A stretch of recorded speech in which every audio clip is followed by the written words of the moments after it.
Hey, what's going now, guys? TalkNorwichCity here, back for another episode of the Norwich City FC Daily News. I hope you guys are doing fantastically well, and a massive thank you for your support on the first episode. If you want to show your love for this series, smash the like button right now and share it about with your mates. That way we can help more and more people find this series and make it a little bit easier for you to find the daily news. Anyway, lots going on today, a few progressions overnight with the whole managerial thing. Also, we've got some youth team news today, and we've also got news on the sporting director Stuart Webber as well. So without further ado, let's get straight into it. So let's start with Uwe Rosler then. Yes, Uwe Rosler has been linked with the Norwich City managerial job by a lot of different press, and it probably all stems from a Guardian article that he'd done a couple of months back where he basically said he loves working with a sporting director and he likes stability at a football club, which is what we are going to be. We're a stable football club with stable owners, and we're going to have a sporting director. I'm actually going to be talking about that in a little while. He said, I think stability in English football is key, and that comes with having people between the owners and the coaches. Rosler said, I'm a big fan of the role of the sporting director or the director of football, whatever you want to call it, as long as he has a major influence. He needs to suggest the coach to the board because he has to work with the coach 24/7. For example, I speak to Greta Steinson, the technical director at Fleetwood, more than I speak to my wife, and that was the same when I worked with Mark Warburton at Brentford. So as you can tell here, he said a relationship between the sporting director and the head coach is absolutely key. Now, we are very new to this. We've never had this kind of setup at Norwich City. It's a very European style of working. As he spoke about there, Brentford, they've adopted that whole kind of European culture, very statistical based, and they've also got that director of football and head coach role there. And now he's at Fleetwood Town, where he's doing a similar kind of thing. They've got a technical director there and they've got the head coach. They've gone from being relegation certainties to now real fight for the playoffs. So he's done fantastic things there. Look, I don't know too much about Uwe Rosler. All I know is that he's been linked with the Norwich City job quite heavily. I'll attach some links of where you can find them kind of pages down in the description, so go and check it out for yourself. On the other point though, we've got an article basically bigging up Alan Irvine. This is off the EDP, and this is from Everton legend Kevin Ratcliffe. Now, Alan Irvine has been, some people have said that he's too nice, he's too kind, he seems too nice to be a manager. All I'm saying is you don't have to be a real meanie to be a good manager. I would much prefer having a nice guy leading me forwards than a guy who's going to be on my back 24/7. Alex Neil, I think, was the latter.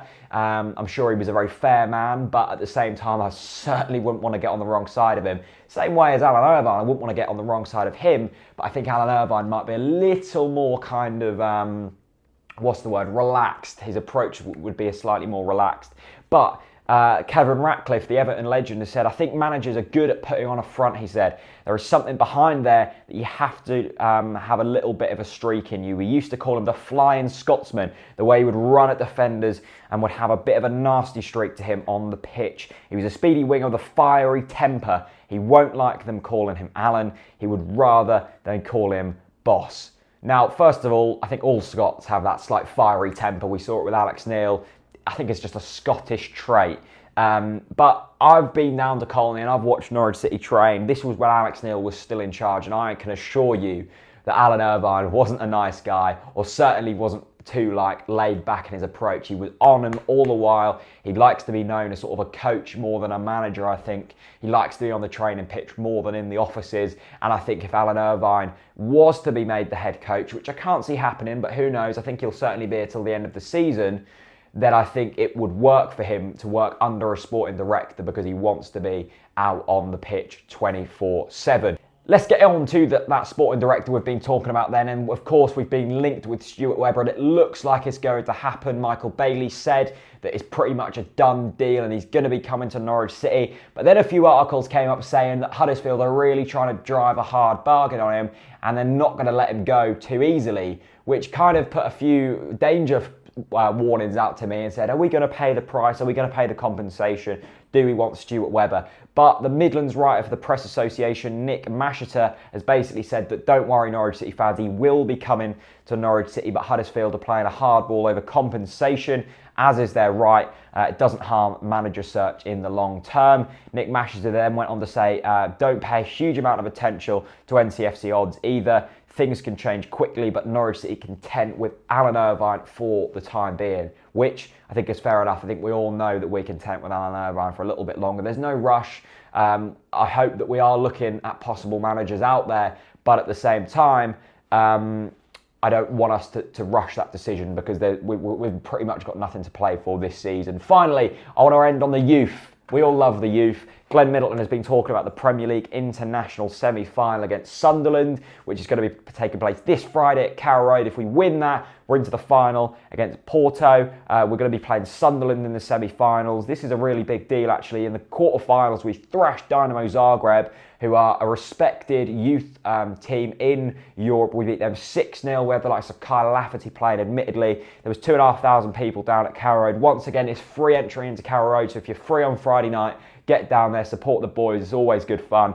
And yeah, Glenn Middleton said it might be a bit slow to start with both teams trying to break each other down. At the same time, when you get that chance, you have to take your opportunity to go forward, and you've got to take it. Now, I love Glenn Middleton. I think he's a fantastic player, and I think he's really one to look out for.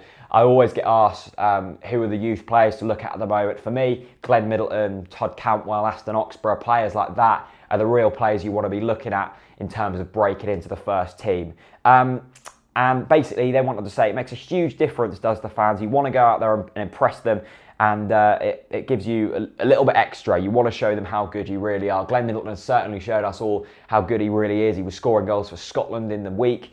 Scotland under 21s, I think it might have been. Might have even been under 18s. I think he's younger than me, Glenn Middleton, which makes me feel very old indeed. Anyway, that is today's Norwich City news. Let me know your thoughts on Uwe Rosler. Would you like him at Norwich City? Let me know your thoughts on Alan Irvine. Would you like to see him here until the end of the season, or do we need to get a manager in quickly? Let me know your thoughts on Stuart Webber.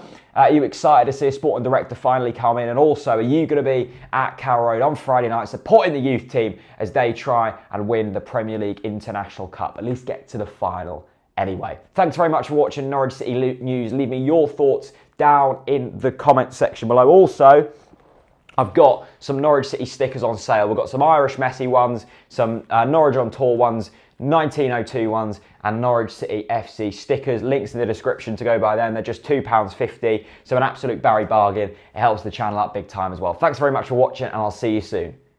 Peace out. Once upon a time, a fairy tale